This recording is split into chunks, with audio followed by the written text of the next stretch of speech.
Hello everyone, and welcome to this talk about Gillian, a multi-language platform for symbolic execution. My name is Petar Maksimovic, and this is joint work with José Frigos Santos, Sasha Leo-Yoon, and Philippa Gardner. Building symbolic analysis tools for modern programming languages is a complex and costly effort. It is an effort that ideally we would like to be able to transfer from one language to another. And so far there have been three approaches to this problem. First, we have the symbolic lifting frameworks such as Rosette, which take a concrete interpreter of a target language and automatically lift it into a symbolic interpreter. Then we have semantic frameworks such as K, which take the operational semantics of the target language and then from that operational semantics generate various symbolic analysis tools automatically.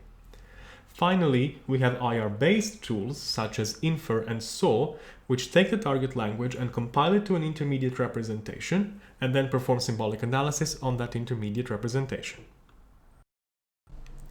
The first two approaches can be applied to many languages, and the correctness of the resulting tools comes for free. However, as they provide the developer with a limited menu of data structures to choose from to encode their target language, the developer has to work hard to optimize the performance of the resulting tools. On the other hand, the multi-language IR-based tools have guaranteed optimized performance, but it's not clear to just how many languages they can be applied, and also they often come without any correctness guarantees. We introduced Gillian, a new IR-based multi-language platform, and we propose a fourth approach. This approach places Gillian at the sweet spot between the general and the specific, in that it can be applied to a variety of languages like the first two approaches. It exhibits optimized performance like the third approach, but as a compromise, the correctness of the tools arising from Gillian does not come for free. Let us now take a closer look at the infrastructure of Gillian. At the core of Gillian is a symbolic execution engine for GIL. GIL is a simple go-to intermediate language, much like many that you've seen before, with one twist. It is parametric on the basic actions of the memory model of the target language.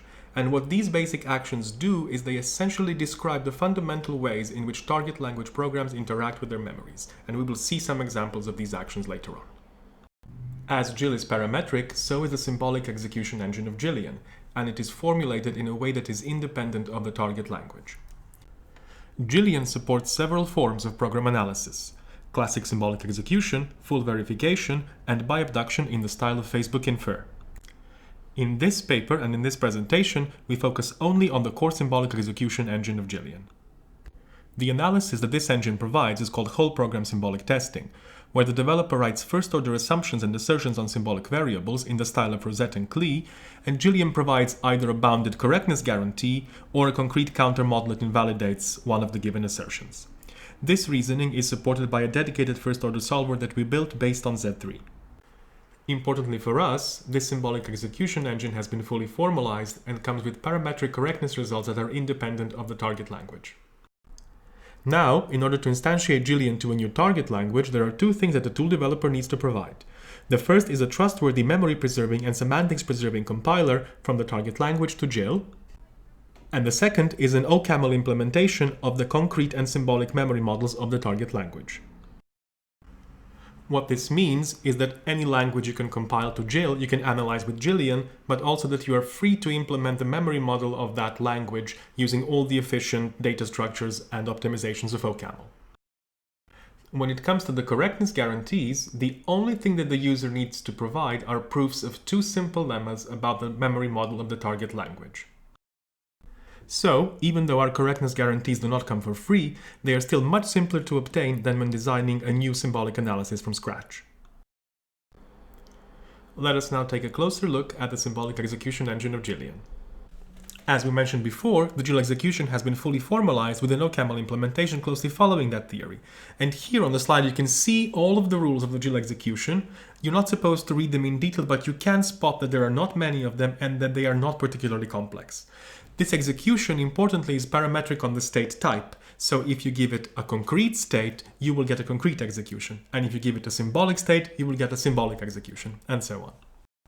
The GIL execution is also parametric on the basic actions of the memory model, as captured by this single action rule that's highlighted here. So what are these basic actions?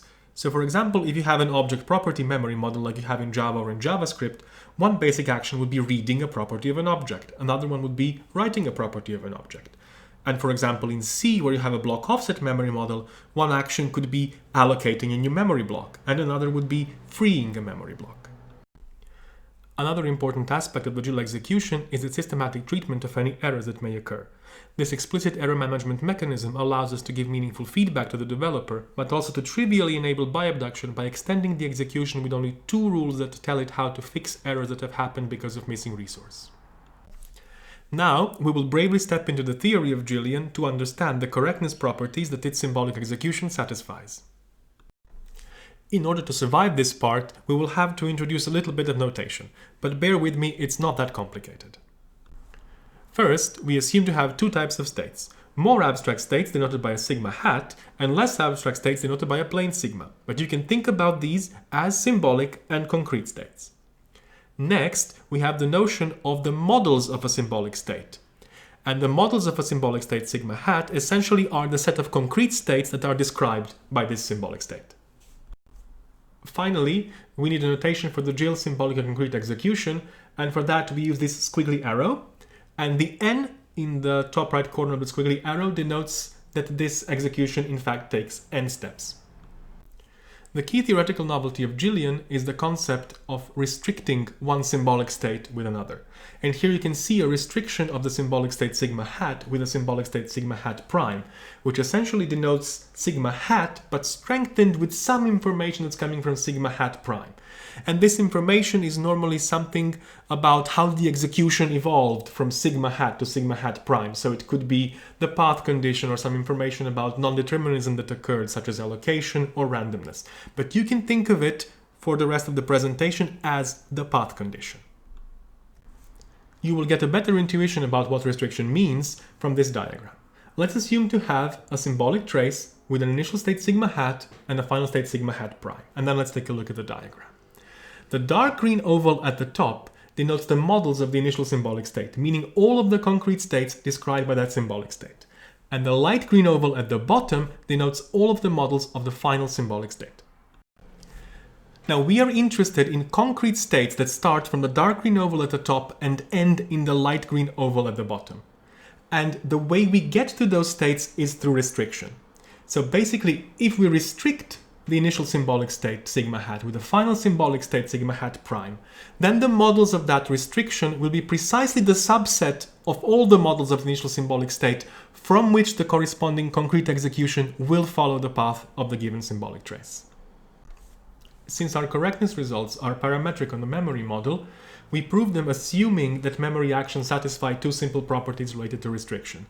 And these simple properties are the only thing that the tool developer needs to prove in order to obtain the correctness guarantees for their instantiation. So now, let us take a look at the correctness properties. The first property that we'll be talking about is called forward soundness. And what it says is that if we have a symbolic trace and we have an initial concrete state in the models of the restriction, meaning the light green oval at the top, then any n-step concrete trace that starts from that concrete state will end up in the models of the final symbolic state, meaning the light green oval at the bottom. This property has a clear analogy with the over-approximating Hoare triples used for proving program correctness. Because if we interpret the models of the restriction as the models of P, the precondition, and the models of the final symbolic state as the models of Q, the postcondition, what this property states is that if we have a concrete state in the models of the precondition, then any appropriate concrete trace has to end in the models of the postcondition. The next property is forward completeness, which similarly to the previous one requires an n-step symbolic trace and an initial concrete state in the models of the restriction, which is in the light green oval at the top, but then says that there must exist a concrete state in the models of the final symbolic state such that there is an n-step concrete trace from the initial to the final concrete state. What this property means is that the symbolic execution of Gillian has no false positives. Because if we have a symbolic trace that ends with a bug, then there must exist a corresponding concrete trace that also ends with a bug. So the next property isn't really a part of this paper, it is a part of a future publication. It does relate to the notion of trace composition that we introduced in this paper, but we choose to present this property instead because we believe that it is more interesting and that it paints a more complete picture of the symbolic execution of Gillian. So this is backward completeness. It says that if we have an n-step symbolic trace, but this time we have a concrete state sigma prime in the models of the final symbolic state, then there must exist a concrete state sigma in the models of the restriction such that there is an n-step concrete trace from sigma to sigma prime.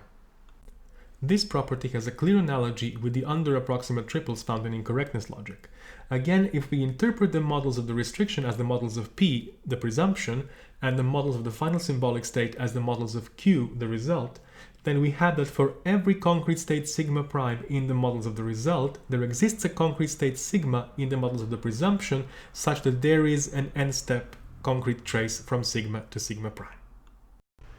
We believe that these three properties together establish that the symbolic execution of Gillian is exact, meaning that it is both under and over approximate.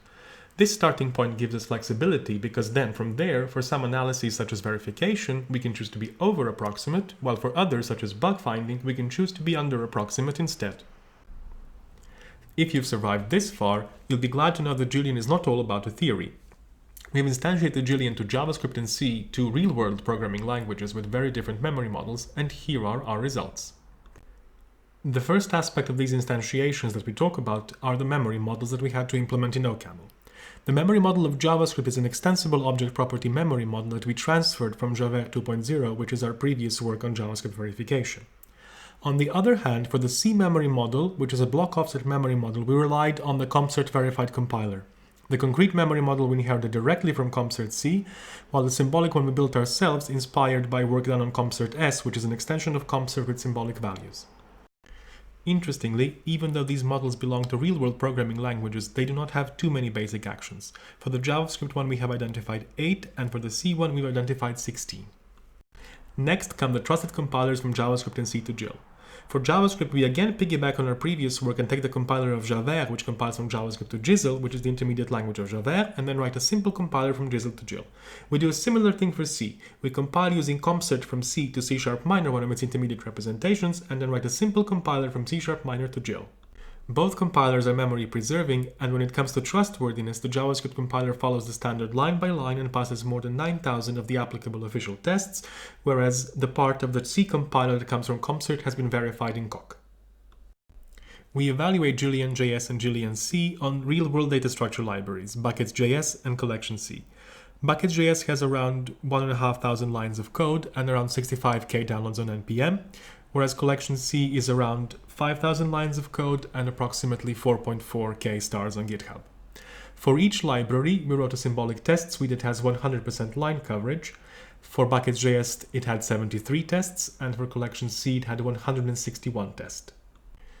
We have analyzed Buckets.js previously with our JavaScript-specific tools, and in this evaluation, we were only able to replay the previously found bugs and have not found new ones.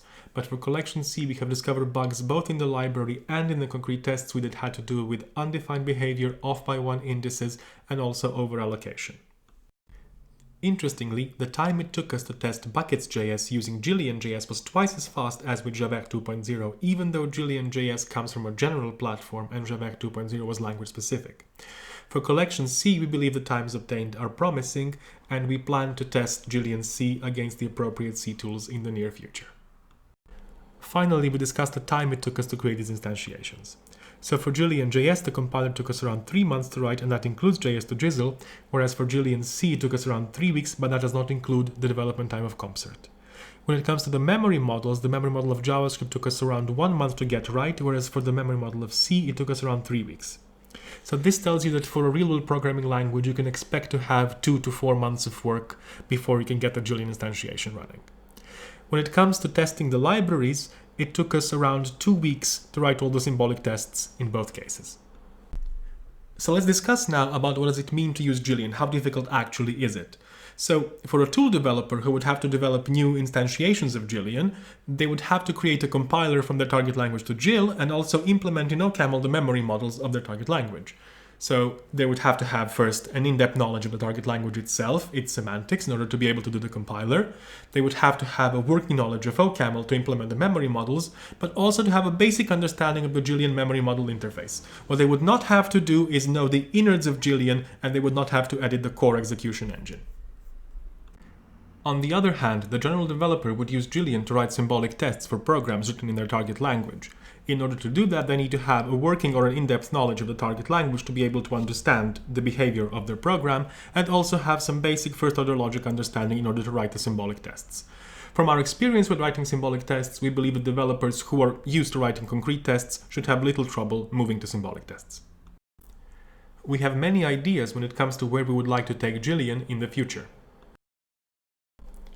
First of all, when it comes to the analyses that Gillian supports, we already have full verification based on separation logic and automatic compositional testing based on bi-abduction. We are looking forward to incorporating incorrectness reasoning based on incorrectness logic. This should be straightforward given our theoretical results and would make Gillian a unified platform for reasoning about program correctness and incorrectness. We are also planning to instantiate Gillian to more real-world languages, such as WebAssembly and Rust. Another avenue that we could explore are small domain-specific languages in order to understand how Gillian would behave in that setting. We have also done recent work on reasoning about JavaScript programs that use DOM events, and we will be migrating that work to Gillian. We hope that this will allow us to reason about event-based programs written in languages other than JavaScript. Finally, we would love to explore how to extend Gillian with reasoning about concurrency. Finally, an important goal for us is to try and bring Gillian closer to the general developer, and there are many steps that we need to take in order for this to happen. Currently, we are exploring how to use the built-in error reporting mechanisms of Gillian to provide actionable feedback for developers, and also how to enable Gillian to be used in a continuous integration setting where developers would be able to run it on their code as their code evolves.